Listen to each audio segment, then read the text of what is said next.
بسم اللہ الرحمن الرحیم کہ بنی اسرائیل کے اندر ہمیشہ ایسے ہوتے السلام کو اللہ تعالیٰ نے نبوت عطا فرمائی، اور جب حضرت شمویل علیہ السلام اللہ کے نبی ہوئے بنی اسرائیل والوں کو یقین آیا کہ اللہ نے الحمدللہ ہمیں چاہیے تھا، ہمیں کیسے پتہ چلے گا کہ اللہ نے مقرر کیا ہے۔ بڑی خاص بات ہے، اس کو سمجھیے گا، یہ سارا مضمون آپ کو ملے گا اسی پارے کے آخر میں آپ پڑھیں گے نا جی، تو یہ سارا مضمون آپ کو ملے گا، اور آپ اگر سرسری نظر سے بھی اس کا مطالعہ کریں گے نا، جا کے قرآن شریف کھول کے 15ویں سے 16ویں رکوع میں آپ خوش ہوں گے کہ آپ کتنے اچھے نظریے اور عقیدے کے ماننے والے ہیں۔ تو جب کہا نا کہ طالوت کو ہمارا بادشاہ بنایا گیا تو دلیل کیا ہے، تو قرآن کہتا ہے کہ حضرت شمویل علیہ السلام نے فرمایا کہ تمہارا ایک تابوت تھا، ایک صندوق تھا تمہارے پاس، وہ صندوق تمہارا قوم عمالقہ اٹھا کے لے گئی تھی، ان کے بادشاہ ہونے کی دلیل یہ ہے کہ اللہ تمہارا وہ صندوق تمہیں واپس کر دے گا، وہ تمہارا صندوق تمہیں واپس کر دے گا۔ اس صندوق میں کیا ہے؟ وہ حضرت آدم جنت سے ساتھ لے کے آئے تھے، اس میں تھا کیا؟ تو قرآن مجید کہتا ہے کہ اس کے اندر نا حضرت ہارون علیہ السلام اور حضرت ہم ان کو کیسے بادشاہ مانے؟ تو فرمایا بادشاہ اس طرح مانو گے کہ تمہارا وہ صندوق کھڑا تھا تو میں نے نا 3 پتھر مارے۔ بھئی ہمت کرنا تو ہمارے ذمہ ہے کہ نہیں؟ میری ملت کا جوان کہتا ہے میں نے کرنا کرانا کچھ نہیں، یعنی اگر آپ کہیں نا کچھ کرو تو پھر وہ کوئی کام کرنے کی مطلب معاملہ، وہ مجھے کل ایک سنگی کہہ رہے تھے، کہنے لگے جی اللہ کے فضل سے کچھ بھی نہیں کرنا پڑا، مرشد نے نظر کر دی۔ میں کہا میں نے ملن گے تو میں انہوں سمجھاواں گا کہ کچھ کرا کے نظر کریا کرو، کیونکہ میرے وہ دوست ہیں، میں انہیں جانتا ہوں، نظر میں بڑا کچھ ہوتا ہے، لیکن اللہ بھی تو بندے پہ بڑی نظر رحمت کرتا ہے نا۔ لیکن کہتا ہے 5 نمازیں پڑھ، رمضان کے روزے رکھ، زکوٰۃ فرض ہو تو ادا کر، یہ سارے کام کر، سچ بول، دیانتداری کر، پھر میں اپنے فضل سے تجھے جنت عطا کروں۔ تو یہ جو رویہ ہم نے بنایا یہ درست نہیں۔ تو فرماتے ہیں 3 پتھر میں نے مارے، اللہ نے اتنا فضل کیا کہ وہ بھی مر گیا، اور اس سے چھو کے میرے پتھر آگے بڑھے تو اس کی فوج کے 30 آدمی بھی مر گئے، 3 پتھروں سے 31 بندے اللہ نے مار دیے۔ فرماتے اس لیے کہ ہاتھ میرے تھے اور طاقتیں میرے رب کریم کی تھی۔ تو حضرت داؤد علیہ السلام کے حصے میں جناب طالوت کی صاحبزادی بھی آئیں، آدھی سلطنت بھی آئی، کافی سال حضرت طالوت حیات رہے، پھر ان کا وصال ہو گیا، تو ساری سلطنت حضرت داؤد کو ملی، اور پھر اللہ تبارک و تعالیٰ نے انہیں نبوت بھی عطا فرمائی۔ یہ دنیا میں واحد پیغمبر ہیں جو بیک وقت نبی بھی تھے اور بادشاہ بھی تھے، اور پھر اللہ نے فضل فرمایا، انہوں نے بڑی بڑی فتوحات کی، اور پھر حضرت داؤد کے صاحبزادے کا نام حضرت سلیمان علیہ السلام، پھر ان کے صاحبزادے کا نام حضرت، تو یہ ہوا کیسے؟ یہ سارا کچھ اللہ تبارک و تعالیٰ کے فضل سے ہوا، اس کے کرم سے ہوا۔ اب اس واقعہ سے ہمیں کیا پتہ چلتا ہے؟ ہمیں یہ پتہ چلتا ہے کہ رب جب فضل فرمائے نا کسی پہ بھی، تو ہمیں اس بندے کو دیکھ کے راضی ہونا چاہیے، کوئی شکوہ نہیں کرنا چاہیے۔ اور دوسری بات یہ سمجھ لینا چاہیے کہ حکومتیں، مال، دولت یہ صرف سیاستوں سے نہیں ملتی، یہ خدا کے فضل سے ملتی ہے نا۔ اللہ تعالیٰ نے انسان کو یاد کرایا ہے کہ تو نے عبادت اپنے رب کی کرنی ہے، اور فرمایا رب تمہارا وہ ہے جس نے تمہارے لیے زمین کو فرش بنایا ہے، آسمان کو چھت بنایا ہے، اور آسمان سے پانی برسا کے تو زمین سے پھل اگائے ہیں، رزق لکم، وہ بھی تیرے کھانے کے لیے اگائے ہیں۔ وہ جو آسمان سے بارش برسا کے زمین سے سبز اور پھل اگائے ہیں تو وہ بھی تیرے لیے، جب سارا کچھ تیرے لیے بنایا تو تو بھی تو عبادت کرنا اپنے رب کی، پھر کسی کو اس کا شریک نہ ٹھہرا۔ ایک چیلنج بھی کیا قرآن مجید نے اس رکوع کے اندر،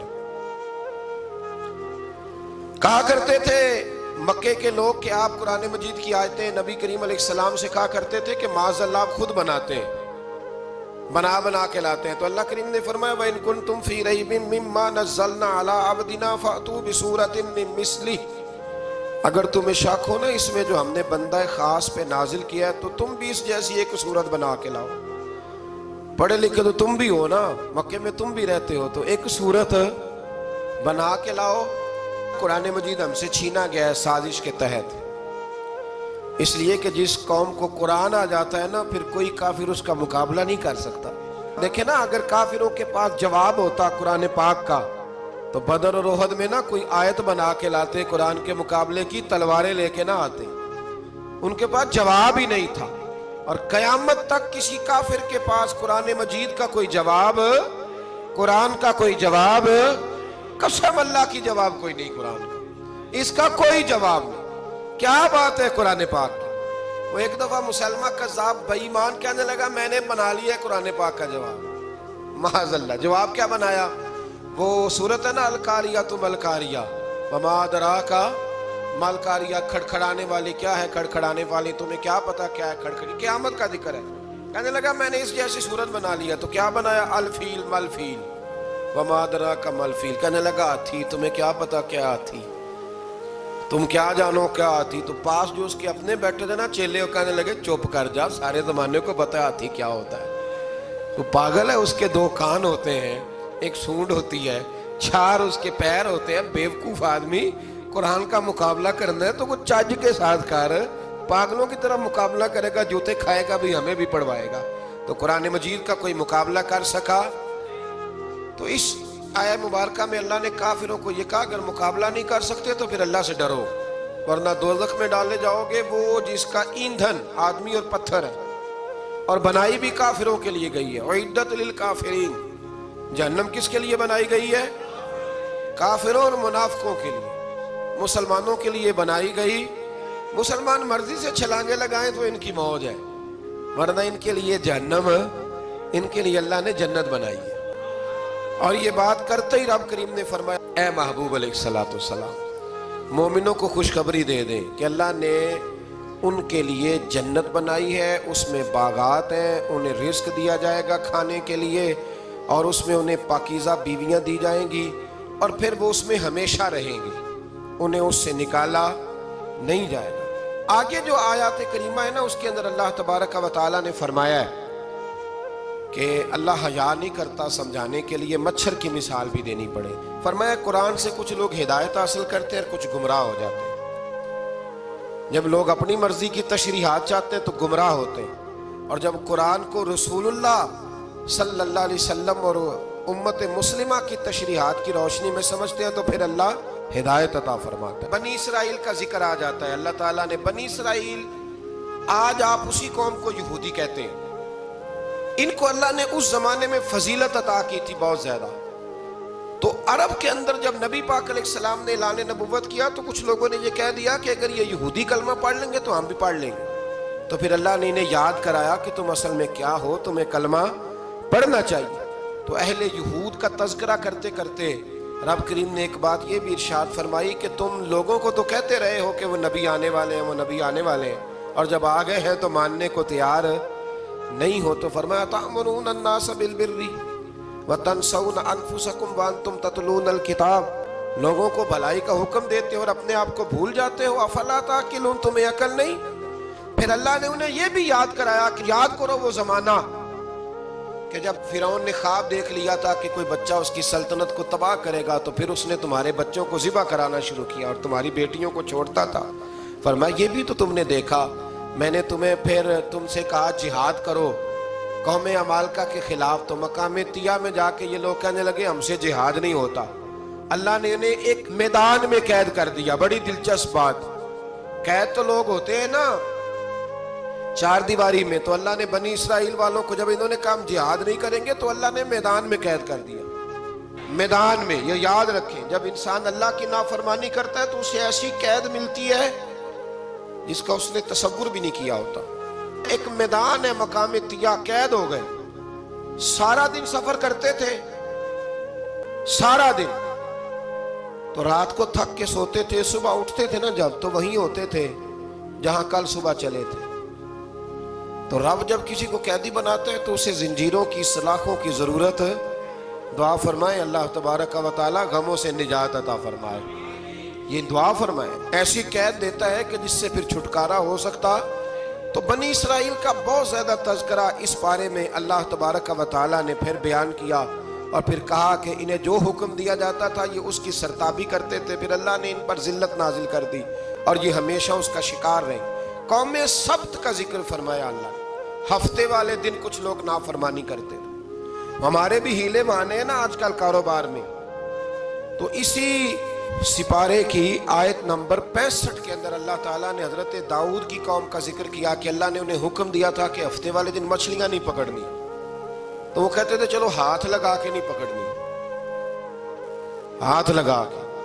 وہ ہمارے لوگ ہیلے بہانے تلاش کر لیتے ہیں نا، وہ بڑے جناب انشورنس والا آ گیا، اب وہ بینک والا آ گیا، وہ فلانے صاحب آ گئے، وہ تروڑ مروڑ کے کہانیاں باتیں، اور پھر ہمیں بھی رستے مل جاتے ہیں بچنے کے۔ مفتی صاحب نے کہہ دیا تھا، ایک مولانا سے میں نے ان کو کہا ہفتے والے دن مچھلیاں نہیں پکڑنی، کہا نہیں پکڑتے، چھوٹے چھوٹے حوض بنا لیے۔ تو مچھلیاں زیادہ آتی تھی اس دن، یہ بھی اللہ کی قدرت تھی۔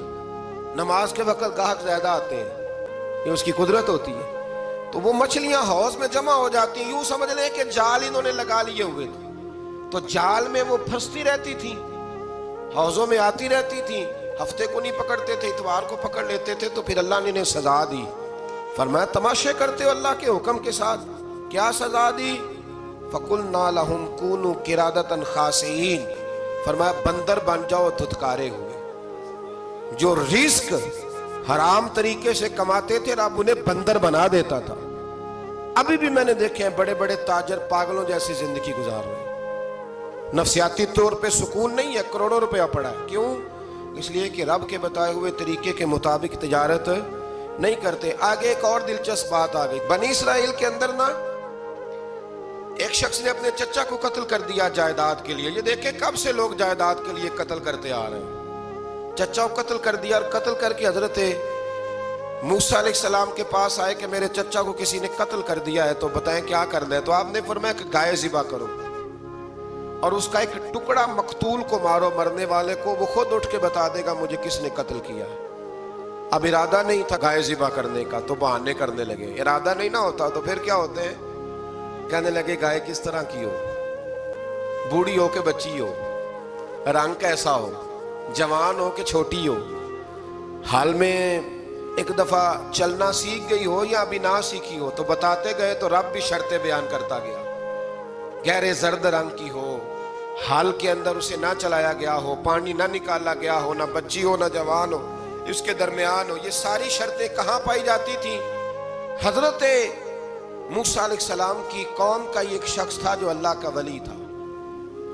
وہ جب انتقال کرنے لگا نا، اللہ اکبر، دیکھو رب ولیوں کی اولادوں پر بھی کتنا فضل فرماتا ہے۔ وہ جب انتقال کرنے لگا تو ایک اس کے پاس چھوٹی سی بچیا تھی، گائے کی بچی، اس نے جنگل میں چھوڑ دی۔ کہنے لگا یا اللہ میں تیرے نام پہ چھوڑتا ہوں، میرا بچہ جوان ہو جائے تو اسے دے دینا، اور تو سرمایہ ہی کوئی نہیں۔ بچہ بڑا ہوا تو بچہ بھی بڑا نیک تھا، اپنی ماں کا بڑا فرما بردار تھا۔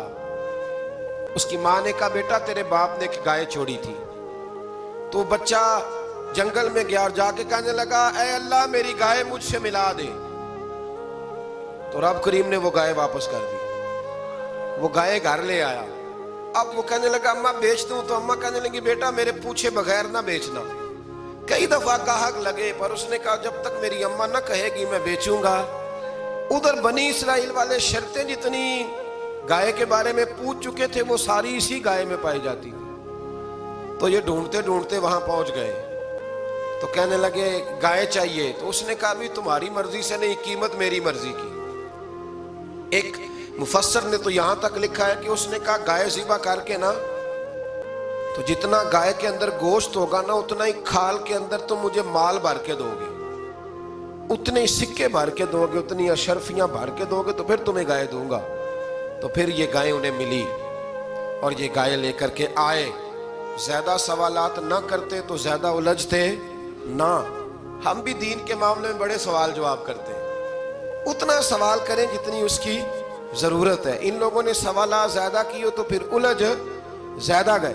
تو میرے بھائی اس کا ذکر بھی اللہ تبارک و تعالیٰ نے پہلے پارے کے اندر بیان فرمایا۔ پھر اللہ کریم نے فرمایا کہ کچھ ایسے لوگ بھی ہیں یہودیوں میں سے جن کا دعویٰ ہو گیا ہے کہ ہم اللہ کے بڑے پیارے ہیں۔ فرمایا یہ صرف ان کے منہ کی باتیں ہیں، یہ تو قیامت میں پتہ چلے گا نا کہ اللہ کا پیار کس کے ساتھ زیادہ ہے۔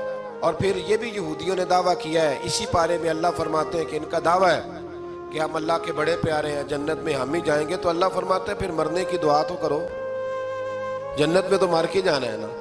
لیکن رب فرماتے ہیں یہ کبھی مرنے کی دعا نہیں کریں گے، اس لیے کہ انہیں پتہ ہے کہ ہم نے آخرت کے لیے کیا بھیجا۔ ہر وقت بچہ پیدا ہو، کوئی دنیا سے جائے تو رنگ کس کا ہونا چاہیے؟ اللہ رسول کے دین کا۔